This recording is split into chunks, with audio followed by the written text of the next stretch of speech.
Olá, você que nos assiste, seja bem-vindo, seja bem-vinda ao Frente a Frente que começa agora. Nosso assunto hoje é violência doméstica.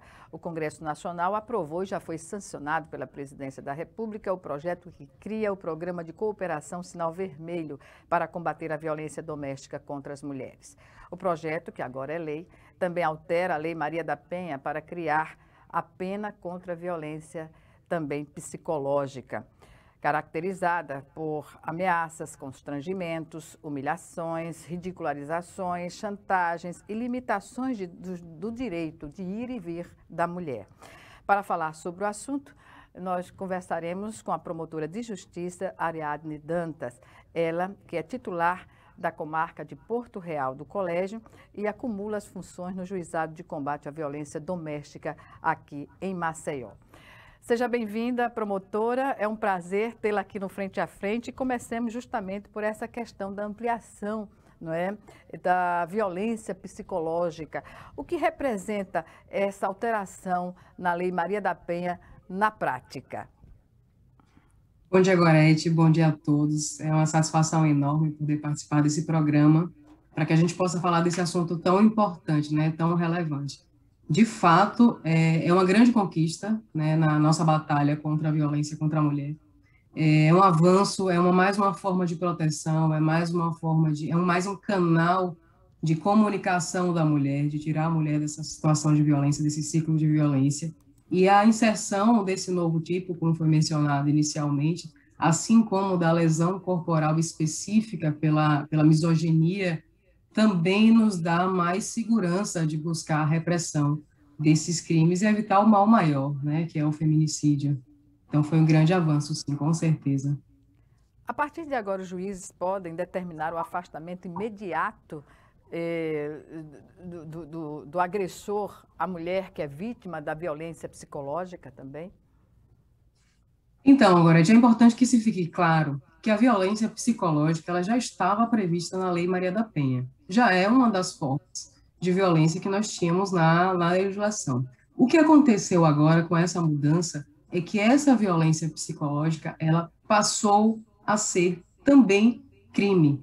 Então, antes, os juízes já poderiam determinar o afastamento, já poderiam impor a proibição de contato, de qualquer tipo de aproximação e comunicação, mesmo sem a prática do crime.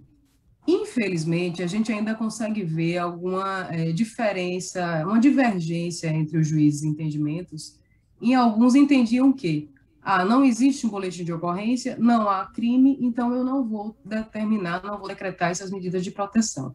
E agora a gente acabou com essa discussão, né? Agora há um crime, então a mulher que é vítima dessa forma de violência, ela já pode relatar imediatamente e prontamente ter a sua decisão com afastamento do lar, se for necessário, com proibição de contato, comunicação e tantas outras medidas quanto forem necessárias para socorrê-la neste momento de urgência, né?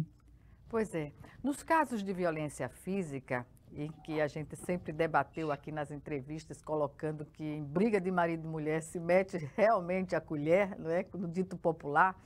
Mas na questão da violência psicológica, não cria uma certa dificuldade para a sociedade identificar, como a sociedade pode identificar que está havendo entre um casal em casa um tipo de violência que muitas vezes ela é dissimulada. Pois é, Goretti. Na verdade, a produção de provas é um dos maiores problemas que nós temos na persecução penal. Porque a violência doméstica não é tão somente um caso de polícia, né? A gente não pode esquecer que por trás daquele crime há uma família, né? Uma constituição, há uma vida pessoal, há uma vida íntima. Então a gente sempre tem essa dificuldade, principalmente por esse pensamento, né? De que em briga de marido e mulher ninguém mete a colher. Quando é uma lesão física, né? Melhor dizendo, ela é aparente. Então não temos como fugir disso, né? Não há como negar, apesar de tantas desculpas que a gente ouve, como a mais clichê, que é a queda da escada. No caso do dano psicológico, de fato, torna um pouco mais difícil essa produção de prova. E é onde a gente depende muito mais da vítima. É importante destacar que nesses crimes, a palavra da vítima, ela é essencial, ela é de extrema relevância, por vezes nós conseguimos uma condenação, não somente na palavra da vítima. Mas por quê? Porque às vezes esses crimes são cometidos dentro de casa, né? Na verdade, na maioria das vezes, eles são cometidos dentro de casa, onde não há testemunhas, onde não há ninguém que possa presenciar. E nesse tipo específico mesmo, em que há uma humilhação e há um constrangimento, há uma tendência maior que esse crime aconteça realmente num ambiente restrito. Então, a gente precisa, no meu ponto de vista, empoderar as mulheres, instruir, informar, conscientizar, para que elas tenham essa exata noção de que estão sendo vítimas de uma violência de gênero, que busquem uma solução, que saiam e se livrem, né, desse ciclo abusivo, que pode levá-las a uma doença, de fato, uma doença psicológica. E essa doença, inclusive, ela tem uma repressão ainda maior na legislação. Não é nem esse crime específico que foi criado agora, 147B. Ele já cabe no 129, já é uma lesão, porque ele causa uma doença à saúde da mulher, além de outras consequências. A saúde mental, não é? A Exatamente. saúde mental, exatamente.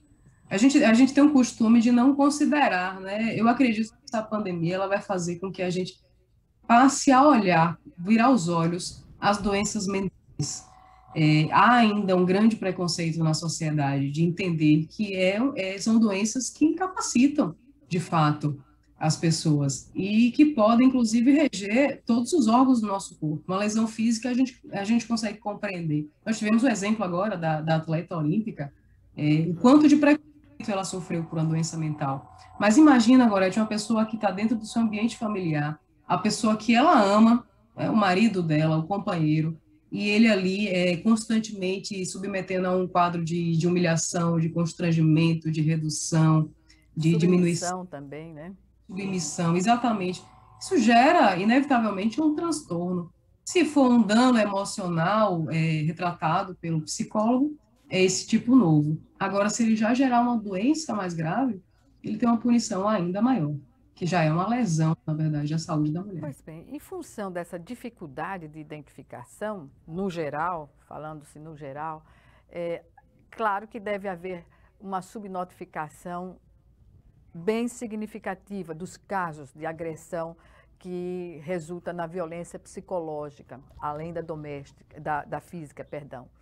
Mas há detalhes, quando eu citei aqui as condições que levam a identificar uma violência psicológica, o agressor normalmente ele, em meio à família, em meio às pessoas amigos, às pessoas mais próximas, é tão natural observar, ele achar que o que ele faz é natural, que ele pode se autodenunciar através de gestos. E aí a família e os amigos têm de ficar atentos a esses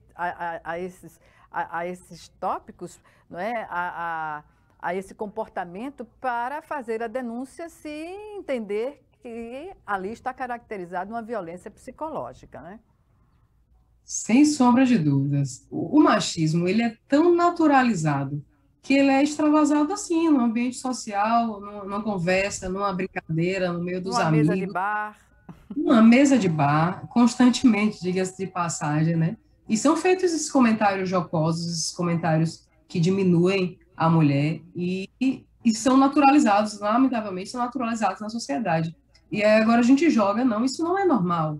Isso não é normal, tanto não é normal que agora é crime, inclusive. A gente não pode É no aceitar mínimo isso. desrespeitoso, não é, doutora? Exatamente, no mínimo desrespeitoso. Mas, infelizmente, a gente tem essa resistência das pessoas de não querer se envolver na vida alheia, porque não consegue dimensionar o que aquilo pode gerar para a mulher. Nós, por exemplo, a ameaça é um crime que tem uma pena muito baixa, um crime muito pequeno. Mas é uma besteira. Gorete, a gente não vê um feminicídio que não tenha vindo de uma ameaça. Sempre tem isso anterior, sempre tem agora uma violência psicológica tipificada. Então, a gente precisa cortar o mal pela raiz, como se diz. A gente precisa punir já nesses pequenos crimes, se assim eu posso dizer, pequenos no sentido das penas aplicadas, para que a gente não venha a um mal maior. Então, sim, a gente precisa conscientizar a família, amigos, orientar, porque quem está dentro de um relacionamento abusivo, por vezes, não enxerga que está vivendo aquela relação. Então, a gente precisa estender a mão, a gente precisa informar e tentar tirar aquela mulher da relação. A senhora falou sobre, nós falamos sobre subnotificação, mas a questão, por exemplo, de entender que quando se chega a externar um tipo de agressão psicológica em meio a pessoas que não estão no convívio da casa, não é? Isso já pode se presumir que a violência é ainda maior no ambiente doméstico, não é? Sem qualquer dúvida. Quando a mulher ela se encoraja para relatar que sofre alguma forma de violência, muito já aconteceu antes, muito já aconteceu antes. Existe, sim, de fato, essa subnotificação. E se ela chegou a esse momento de dizer, pedir ajuda, nós precisamos, sim, tirá-la deste contexto, porque há mais formas de violência ali, escondidas, subnotificadas, como bem foi colocado. Doutora, essa violência, muitas vezes, para atingir a mulher, o agressor também violência psicológica, que estamos tratando mais precisamente, atinge os filhos do casal? Com muita frequência. Com muita frequência. É muito De que comum. forma? A literatura e a prática demonstram esse tipo de agressão psicológica através dos filhos. E se os filhos muitas vezes são menores, são crianças, né? Vamos à prática, que eu acho que fica até melhor da gente visualizar a forma de violência. Os homens, quando eles cometem esses atos, né, o agressor, melhor dizendo, né, ele fala, vou tirar os filhos, vou impedir o seu acesso às crianças. Aí por que ele faz isso? Às vezes no contexto de uma dependência financeira, às vezes a mulher optou ou foi imposto a ela abrir mão da sua vida profissional para cuidar dos filhos, que é um trabalho digno, né, cuidar da casa, cuidar dos filhos, mas quando ela busca independência financeira, ela não consegue, né, porque esse é o tipo da função que não dá à mulher essa liberdade financeira. Então, os homens, os agressores, eles usam desse argumento para dizer, juiz nenhum vai te dar a guarda das crianças. Sou eu quem pago as contas. Você não tem condições de pagar o plano de saúde, a escola, você não tem condições de botar comida na mesa dos nossos filhos. E, às vezes, ele reduz a mulher, ele cria histórias de traição, por exemplo, que é mais um exemplo de fatos que são levados a juízo constantemente. Agora, nós vemos em juízo os homens tentarem diminuir as mulheres, alegando outros envolvimentos, mesmo ele assumindo que ele tem outros envolvimentos, né? Ele diz, eu tenho 3 mulheres, mas ela teve, então eu vou tirar os filhos dela. Em razão disso, acontece com muita frequência de mexer nos filhos, mexer no patrimônio comum. Os homens ameaçam as mulheres de deixarem elas sem absolutamente nada.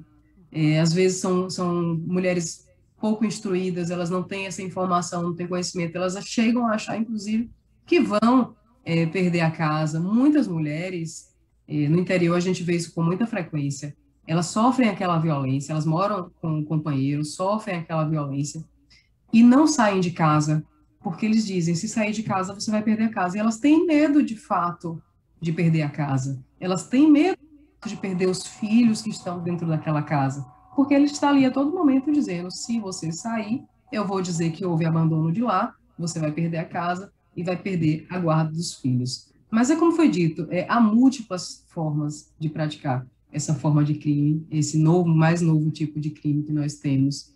E ainda bem que agora a gente tem a possibilidade de trazer uma repressão penal para esse tipo de conduta. Pois bem, nós vamos chamar agora o nosso primeiro intervalo e o Frente a Frente está de volta em 1 minuto. Já, já.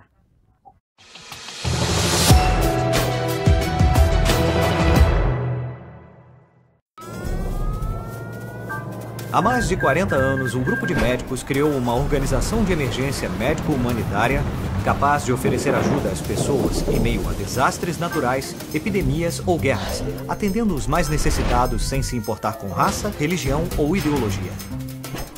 Hoje, Médicos Sem Fronteiras envia equipes totalmente preparadas para responder a emergências por todo o mundo.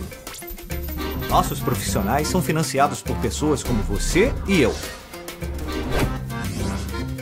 Conheça-nos, participe, apoie. porque juntos chegamos mais longe.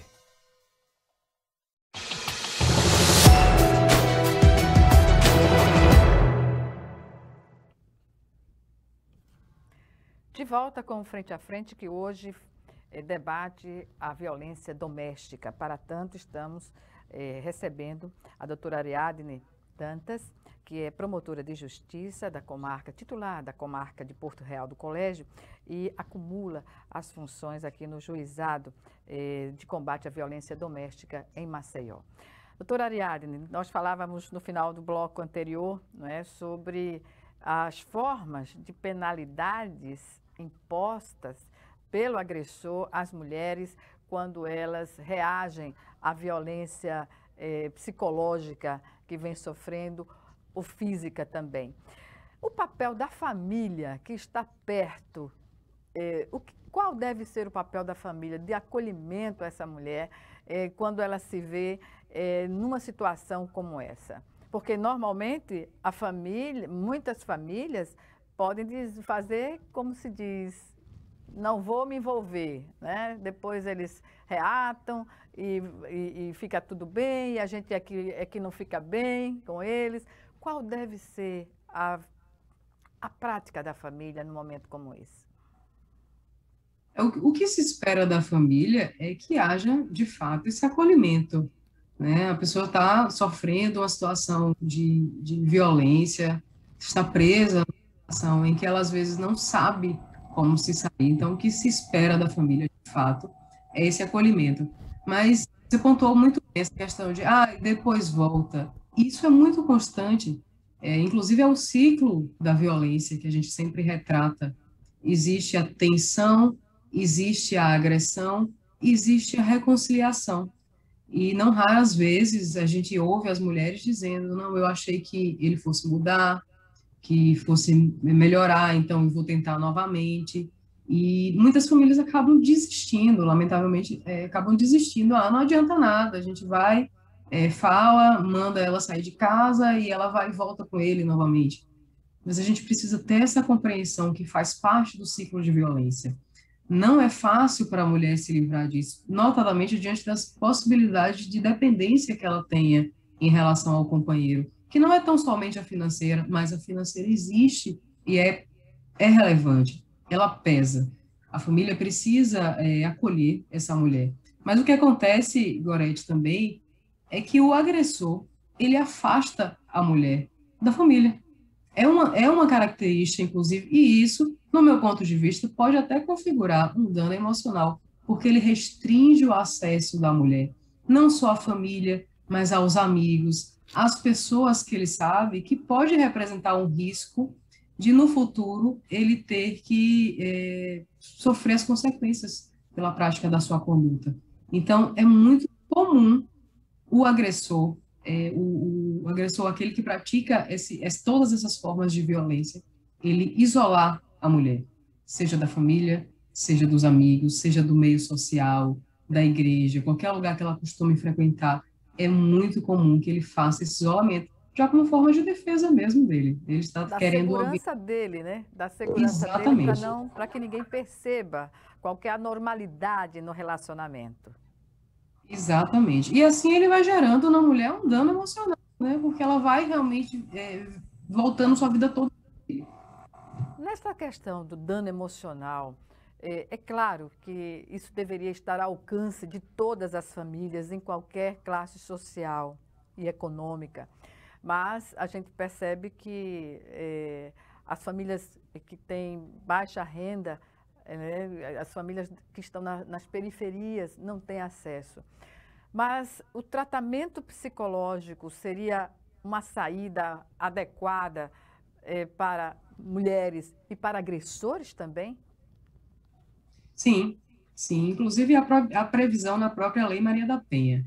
É um crime novo, né? É um crime novo, a gente ainda não sabe como vai ser tratado. A questão da produção de prova, a gente não sabe ainda como vai ser tratada nos tribunais. No meu ponto de vista, um relatório psicológico de que a mulher está numa situação de dano é suficiente para configurá-lo. Mas, de fato, a gente não sabe como é que esse desfecho vai acontecer na tramitação processual, porque existe essa falta de acesso, da mulher a esses serviços, a esses atendimentos especializados, embora haja uma previsão na Lei Maria da Penha, tanto de encaminhamento para ela, caso ela precise desse apoio, quanto de encaminhamento para ele, inclusive a título de pena. Ele pode, a título de pena, ser encaminhado a um projeto como se fosse uma ressocialização, para que ele possa repensar o seu ato e, se tudo seguir como planejado, não repeti-lo.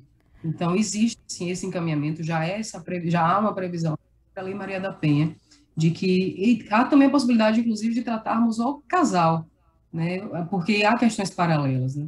São casos de família, então, às vezes, tem filhos, tem guardas, tem partilha para resolver, e quando há essas questões paralelas, às vezes o conflito fica um pouquinho mais acirrado.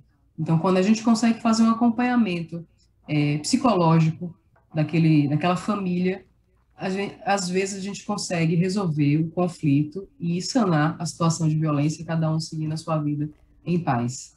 Crianças, filhos, quando convivem no ambiente doméstico, nessas condições, né, eles tendem a reproduzir na fase adulta o mesmo comportamento dos pais, notadamente do pai, que em grande parte são os pais que cometem esse tipo de violência no ambiente do lar. Digamos assim, as campanhas de conscientização deveriam estar no ritmo mais acelerado para dar essa visibilidade à sociedade e levar também as escolas para fazer esse contraponto? É o que a gente chama de naturalização da violência. A pessoa cresceu num ambiente em que o homem exerce o poder dentro da casa, a dominação, a aparente superioridade, e isso realmente é reproduzido pelos filhos. E é importante, agora, a gente deixar claro também que às vezes é reproduzido pelas próprias mulheres. A mulher cresce... Que comportamento machista também. Ela acha que é natural. A lei natural, né? Pois é, ela acha que é natural ser proibida de sair. Ela acha que é natural ter um controle das suas ações, das suas roupas, do seu comportamento. E a gente vê muitas vezes as mulheres se culpando pelos atos de violência que sofrem. Mas a culpa foi minha, porque eu fiz isso e ele reagiu. E eu lhe pergunto... interrompê-la, doutora Ariadne. Muitas vezes até acha que isso é ciúme, é uma demonstração de amor, de ciúme, né? Algo doentio. Exatamente. Que não se identifica a priori como tal, né?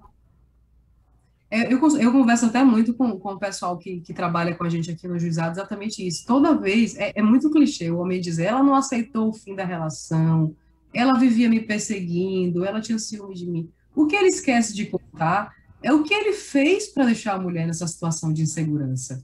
Porque os homens provocam, eles levam outras mulheres para dentro de casa, eles dizem que vão acontecer, eles saem, eles deixam a mulher numa situação realmente de transtorno, e é esse dano psicológico que causa nela. E às vezes a mulher extrapola nas suas ações, a gente vê mulheres extrapolarem, mas nada legitima a violência, nada legitima a resposta em forma de violência. Mas seja não raras física ou psicológica? De qualquer forma, né? Física, psicológica, sexual, patrimonial, não legitima nenhuma forma de violência, mas eles usam muito isso como desculpa, né, para a reação. E a mulher, quando ela cresce nesse seio familiar em que a violência é normal, ela acha que vai ter isso no casamento dela. Por isso que essas campanhas de conscientização, elas são tão importantes, para a gente conseguir mostrar que não é normal, que você não tem que se submeter a esse relacionamento, que você tem a sua vida independente. A gente não quer que as relações se acabem, pelo contrário, a gente quer que as relações tenham paz. Amor não é violência, né? O amor não mata. A gente quer relações saudáveis, as pessoas têm que buscar isso nas vidas, né? São relações saudáveis, não aquelas que tirem os outros tantos direitos que nós temos. E, então, há uma reprodução tanto da mulher quanto do homem, e é por isso que é nosso trabalho levar essa consciência. É claro que a gente leva uma consciência para a capital que é um pouco diferente da consciência que a gente leva à zona rural, que é um trabalho bem mais difícil. Imagina, a gente, como eu já tive, um casal de idosos, 80 anos, os dois, a mulher foi vítima de violência a vida inteira. Olha a dificuldade que é tanto dizer a ele que ele está errado, quanto dizer a ela que aquilo ali não é um ambiente saudável. É muito difícil. E é por isso que a gente, de fato, acho que as campanhas precisam adentrar mais, principalmente nas classes mais vulneráveis. A violência fez isso, é bom deixar claro. Ela não tem classe social, né? Ela acontece em todas as classes, não tem cara, não tem cor, não existe um padrão de agressor, isso acontece em qualquer classe social. Mas na zona rural, nas regiões mais pobres, pela falta de instrução, de consciência, e acredito, pela falta de acesso ao Estado, ela é muito mais presente, essa forma de violência é muito mais presente e, lamentavelmente, acaba sendo tolerada. E aí é onde acontece as bárbaras. Né? Pois é importante destacar que amor não condiz com violência, seja ela física ou psicológica. Fugiu desse âmbito, né? Extrapolou, acontece e extrapola, não condiz com amor, com o sentimento de amor. Nesse sentido, eu pergunto também sobre as penas. O que a justiça entende sobre as penas? Elas não são ainda brandas em relação ao que acontece de prejuízo para as vítimas? Pois é, no meu ponto de vista, são penas baixas. Eu não sou muito favorável à criação de tipo penal, porque eu acho que há outras formas de nós tratarmos o problema, embora esse especificamente acho que é de extrema relevância. Mas até ontem comentava com os colegas, nós temos um crime de ameaça, que já mencionei, é um crime muito frequente, muito comum nesse contexto, e normalmente é um dos primeiros degraus da violência, cuja repressão é baixíssima. O processo demora. Nós temos um índice elevadíssimo de prescrição, que, ou seja, traduzindo, o Estado perde o direito de punir pelo decurso do tempo. As penas ainda estão aquém da proteção que nós devemos dar à mulher. No meu ponto de vista, é claro, há quem entenda de forma diferente. Mas também acredito que não é só o trabalho de repressão que vai nos tirar dessa situação. A bem da verdade, eu acredito que a gente tem provas de que a repressão por si, ela não resolve. Tivemos alteração no crime de homicídio, quando foi criado o feminicídio, uma pena mais elevada, isso não diminuiu a quantidade de feminicídios. Eu acredito que a solução está na conscientização, né, no trabalho pedagógico, a gente tem que fazer um trabalho de prevenção para que o crime não aconteça. Mas, se ele acontecer, ele tem que ter, sim, uma punição condizente. O que também acontece é que a Lei Maria da Penha, ela proíbe, é muito divulgada, proíbe a pena de cesta básica. No senso comum, é isso, né? Proíbe aquela conversão, você não vai pagar para sair livre. Isso é uma forma de impedir que haja uma divergência de tratamento, ou seja, o pobre seria preso, o rico pagaria e ficaria livre daquele processo. Então, a Lei Maria da Penha, ela veda qualquer tipo de acordo que traga benefício. Então, não pode ser transação penal, não pode haver suspensão condicional do processo, o acordo de não persecução penal, que agora está vigente, também não pode ser feito nos crimes de violência doméstica, mas o que acontece? Chegamos ao final do processo e, às vezes, nós temos uma pena inferior a 1 ano. Com menos de 1 ano, ninguém vai preso. Então, fica um regime aberto, o Estado não tem uma estrutura para fiscalizar o cumprimento dessa pena. Uma casa de passagem, né? Exatamente. Então, é um benefício, acaba sendo, de certa forma, um benefício. Vai ficar o registro dele? Vai ficar uma ficha suja, ele vai ser condenado. Isso é importante também, até porque são crimes que se repetem. Não raras vezes, a gente diz que é um cliente, né, do juizado, é a pessoa que sempre volta. Mas fica muito aquém, a pessoa saiu lesionada e o agressor recebe, às vezes, 8 meses em casa. Não pode frequentar bares à noite. quem vai fiscalizá-lo, né? Até dar o azar ou a sorte, no nosso ponto de vista, dele ser flagrado em um ambiente que ele não deveria estar. Será que uma tornozeleira eletrônica não resolveria em parte? Porque A tornozeleira, ela é constrangedor, né? aplicada, ela é aplicada cautelarmente, ela não é aplicada como, né? Então, numa ação não há uma tornozeleira eletrônica. Nas medidas de proteção, há a possibilidade, sim, de colocar a tornozeleira. Ela dá, bem da verdade, mais é segurança à vítima, né? Porque Exatamente. é de que ele se aproxime do raio de localização dela. Doutora Ariadne, vamos para o nosso segundo e último intervalo. E já, em 1 minuto, estaremos de volta.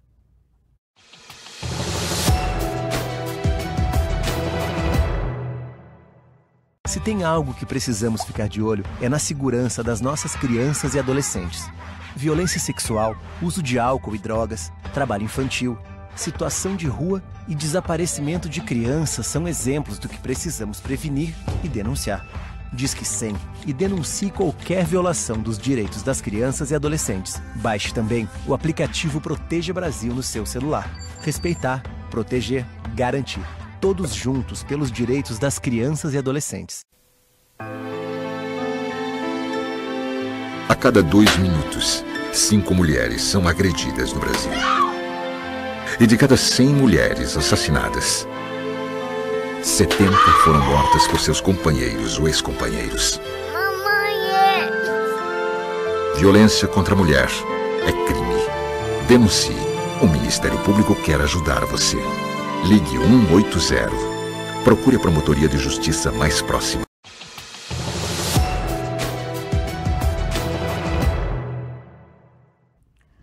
De volta para o último bloco do Frente a Frente, que hoje recebe a promotora de justiça Ariadne Dantas. Ela que é titular da comarca de Porto Real do Colégio e responde interinamente também pelo Juizado de Combate à Violência Doméstica aqui em Maceió. E nosso assunto é a violência doméstica, que atinge, sobretudo, mulheres. Mais de quase 100% dos casos, né, de violência doméstica estão relacionados às mulheres. Doutora, sobre a questão de os homens se sentirem impunes, né, diante do feminicídio. Por quê? Afinal de contas, os homens se sentem assim, na justiça, trabalhos que podem apontar as causas. Em relação ao feminicídio, talvez essa sensação de impunidade ela venha de todo um contexto social de avanço, né? Se a gente observar, por exemplo, a própria Lei Maria da Penha, de 2006, com o passar dos anos, quantos dispositivos penais foram inseridos na legislação? Até agora, recentemente, nós temos esses novos dispositivos. Então, são conquistas crescentes. Então, ainda há essa sensação de impunidade, mas eu acredito que a sociedade está menos tolerante a essas práticas, ao feminicídio. É um crime grave, é um crime que leva, inevitavelmente, à prisão no final, a uma condenação por regime fechado. O processo, infelizmente, infelizmente não, é necessário para que se garanta um exercício de uma ampla defesa.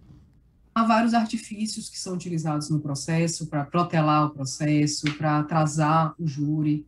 É importante também a gente esclarecer que crimes contra a vida, eles não são julgados pelo juiz de direito, eles são julgados pelo tribunal do júri, né, que são juízes compostos pela sociedade, são 7 pessoas escolhidas ali para decidir o desfecho dessa situação. E é aí, Goretinha, que às vezes são trazidas questões machistas para plenário, não é difícil. O homem, o seu advogado, sua defesa, vir a juiz e dizer, matei porque foi traído. E às vezes ele é beneficiado, porque o colegiado, que a gente chama, né, que são aqueles juízes convocados, eles entendem que o homem teve uma justa causa para matar. Há casos em que os homens são absolvidos sob esse argumento. Matei porque fui traído. Que mostra o viés machista da sociedade, sim, que chega às instâncias judiciais, né? é retratado em juízo. Se fosse pelo juiz de direito, né, o juiz que está vinculado à legislação, claramente ele seria absolvido, mas o tribunal do júri ele não é vinculado à legislação. Ele decide com sua íntima convicção. E se de repente ele entender que ele teve um motivo, ele sai absolvido. Estamos vendo cada vez menos, né? Normalmente há Ministério Público para que haja um novo júri, porque sempre há provas cabais da prática do delito, mas existe essa soberania, que a gente chama de soberania dos veredictos. Se os jurados entenderem que aquele homem não deve ser punido por aquela conduta, não há nada mais que possa ser feito. E é aí onde eu reforço o nosso trabalho de conscientização, né? de pedagogia mesmo, de mostrar que isso não é normal, isso não é natural dentro da sociedade. Pois bem, sobre o programa de cooperação, o sinal vermelho para combater a violência doméstica, qual a sua opinião sobre essa alternativa que as vítimas passam a ter, né, colocando o sinal vermelho na mão e denunciando? Eu acredito que quanto mais canais nós tivermos para levar esse tipo de informação, melhor. Que seja pelo sinal vermelho. Recentemente nós tivemos bastante uma cartinha que a mãe mandou pelo filho na escola, porque é difícil, às vezes, da mulher conseguir um espaço para relatar o que está vivendo dentro de casa. Ela muitas vezes não tem essa oportunidade. Então, que ótimo que agora ela pode, com um simples sinal na mão, fácil acesso, fácil de fazer, um batom, que ela vai, marca um X e chega numa farmácia, chega numa escola, chega num estabelecimento e mostra, e a pessoa vai entender que aquela mulher está sendo vítima de violência e vai buscar uma solução a esse caso. Eu entendo que quanto mais instrumentos nós tivermos, quanto mais canais, quanto mais órgãos envolvidos, mais proteção a gente vai levar a mulher vítima de violência. Então, foi fantástica essa inserção dessa disposição legal, que já era até um projeto do CNJ, mas agora a gente tem com respaldo legal. E os ministérios públicos de todo o Brasil já iniciaram a campanha de conscientização para vítimas da violência, né? A campanha começa pela justiça, começa pela vítima. Na prática, o que acontece a partir dessa campanha? Bom, agosto é o Agosto Lilás, né? É um mês que a gente traz conscientização de todo esse trabalho que a gente faz de combate à violência doméstica. Mas a violência tem que ser combatida o ano inteiro. A justiça começa pela vítima. Sim, porque ela é o foco do nosso processo. Não é um simples roubo de celular que está acontecendo no interior. Não, é a vida de uma pessoa. Às vezes a sanção, às vezes não. A sanção, a pena, ela não vai restabelecer a paz daquela mulher. Ela não vai restabelecer, ela precisa de ajuda, ela precisa ser inserida no mercado de trabalho, ela precisa de apoio psicológico para que ela possa retomar a sua vida pessoal, para que ela possa, inclusive, ter outros relacionamentos, ter uma vida saudável, conseguir cuidar dos seus filhos, conseguir cuidar da sua casa, conseguir o seu trabalho. Não é tão só, às vezes o agressor vai preso, vai cumprir a pena dele, mas e a vida dela lá? A gente não pode esquecer. A justiça não pode simplesmente fechar os olhos à vítima.